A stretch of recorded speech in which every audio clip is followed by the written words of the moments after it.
Where were you at when you found out that young Dolph got shot at Makita's Cookies? Oh, I was actually going headed to my brother's car lot, and I had to go and holler at him about a vehicle. So I was going down Lamar and Crump at that time.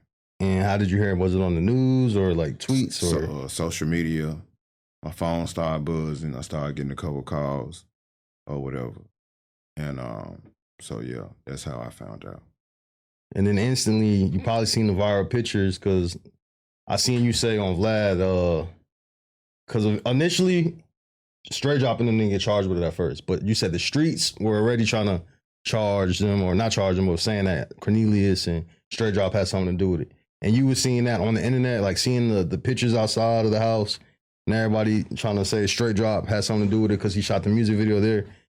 Is that where you was getting that information from? Just the social media of people saying that because of that? Yeah, for sure. You know, social media, you know, that shit spread like wildfire, you know what I'm saying? And then, you know, like I said, I started getting calls or whatever, and from other people seeing things on social media that I wasn't seeing. And so yeah, it was more so, and then the things that I was seeing, it was more so related to straight drop because Cornelius basically was a nobody, you know, so whatever I seen in the beginning, it wasn't nothing Cornelius, it was just straight drop. And how many days was it before straight drop started becoming basically the number one suspect in the eyes of the YouTubers in the community? Shit, that same day. It was the same day. Okay. That same night. Yeah. So from your perspective, I'm assuming that you weren't thinking, oh, I'm going to get charged with this. You were probably just thinking, damn, I wanted to sign him. And I thought this was going to be a great opportunity. And it seems like he fucked that opportunity up. In the beginning, of course, I'm not thinking that I'm going to get charged, you know, because I know in my heart that I had nothing to do with it. When I started to have concerns is when my previous attorney that I had before Manny, he reached out to me on Super Bowl and called me early in the morning and was like, Govan, what you got going? I said, I'm just at the house, Massey, what's going on? And he said, I want you to meet me in my office. I said, you do know it's Super Bowl Sunday, right? And he said, yeah, come on, we're not gonna take long. So I pulled up on him, and we're in the office, just me and him. We sit down, and he said, Govan, I've been hearing a lot of rumblings downtown about this young Dolph case. Are you gonna need me? And I looked him in his eye and told him, I said, need you for what?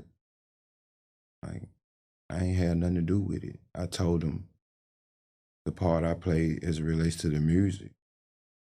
And he was just like, you know, well, I just wanted to talk to you and see if we needed to get ahead of this thing. And no, we don't need to get ahead of nothing because I ain't had no parts in it. So, you know, from me going through the legal system, you know, throughout my unfortunate drug career, I know I could tell that he was sent to do that, my attorney. Meaning the cops sent him there? Because I was thinking like, oh, he just heard this rumor because he's so close to the justice system. See, I'm gonna tell you, you know, the lawyers, that was one of the main reasons why I went and got an attorney from out of town. Everybody is like a buddy system. Everybody got a relationship. From the lawyers to the DAs, the prosecutors, they all eat lunch together, they play golf together, you know, and whatever else they do together. And so, you know, he was, in my opinion, sent by, and because I don't want to throw nobody under the bus, but he was sent by someone who had high interest in the Dolph case, in the prosecution part of it, from someone. So do you think that somebody essentially sent him to sniff out if you were guilty? Like he wanted him to try to just ascertain as much information as he could get? What I think the expectations were was that if Massey say something to me about it in the beginning, and they offer me a chance to get ahead of things, that I would go ahead and basically cooperate, so to speak, and try to get immunity. That's what I was offered in the beginning. Okay. So if you had said in that meeting and he said, do I have anything to worry about? And if you had said, like, listen, I'm going to keep it real, I paid them to go do this. How do you think that conversation would have went? You think he would have tried to basically like give you immunity to just spill the beans on the other people? Well, he had involved? already told me that, that he had talked to someone and they said that if I knew what they wanted to hear, that they would give me immunity. But I didn't know what they wanted to hear. So there's no way that I could have got immunity, even if I wanted it. It's kind of a wild idea to give immunity to the guy who paid for it and directed it, but then prosecute the shooters. Because it wasn't even, listen, when I got indicted, they told me, like, we don't even want you. Like, I was a casualty of war. Right.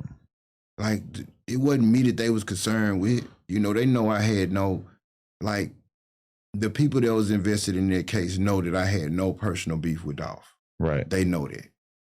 What it is to get what to reach their goal and to get what they want, they had to get in bed and believe the lies of a junkie pill addict that's saying and twisting everything that had 4 years to lay in a cell on 23-1 and twist things and make them sound good for the prosecution to try to free himself. When you said they said they didn't want you, who do you think they wanted? Juke and Gotti. Yeah, that's what everyone was saying. They were trying to use you to connect Juke and Gotti to the situation. But you can't use me to connect Gotti to nothing, because I never had no relationship with Gotti. We ain't never rode to the store together, ever. And just keeping it all the way G, I'm talking about like, and this on my kids. The only time I can remember having a conversation with Yo was over the phone years ago, and he had the little rap group. I forget the name of them little niggas. I think one of his name was Chris or Christyle, something. But he had like a little rap group. But anyway, I had some words with one of his artists. And I think at the time it was about a young lady, a girl, and I had said a few things or whatever, and I guess the artist had went back and said something, and Gotti knew some people that I know, and they reached out and put us on the phone. And this was before Gotti blew up, or whatever the case may be. I think this was around the time, maybe right before he signed with Birdman or whatever the case. And he just reached out and was asking me, what was going on, and, could it be worked out or whatever. And of course it could. And we put it to bed. That was the only conversation that I ever had with this man, and that's on my kids. Yeah, because Cornelius, he basically said that you and Juke conspired together with $100,000, and I guess you were supposed to give out the money or whatever, but it was Juke's $100,000, and you were supposed to give it between him and Straight Drop. Y'all was gonna break it down, and you were supposed to walk away with $20,000. I'm gonna tell you, I was just finna say that. You know what's so crazy? Just think about it. Anybody in their right mind, if you just sit back and analyze it. If I'm the mastermind, right, and I'm putting everything together, why the hell I gotta ask you and Drop for $10,000 a piece? If anything, I'm the one issuing the money out. And as long as I've been in the street, as long as I've been hustling, if it's a $100,000 play on a person like Dolph, I damn sure ain't agreeing to no $10,000 a piece. So that shit didn't even fit my character no way. Hey, huge shout out to Everything 420. Thank you for always keeping us stocked with goodies over here at No Jumper. Seriously, everything you need is right there in the E420 app. I mean, everything, whatever your vibe is, fast and discreet shipping, and they always have deals going on. Use code NOJUMPER for more money off.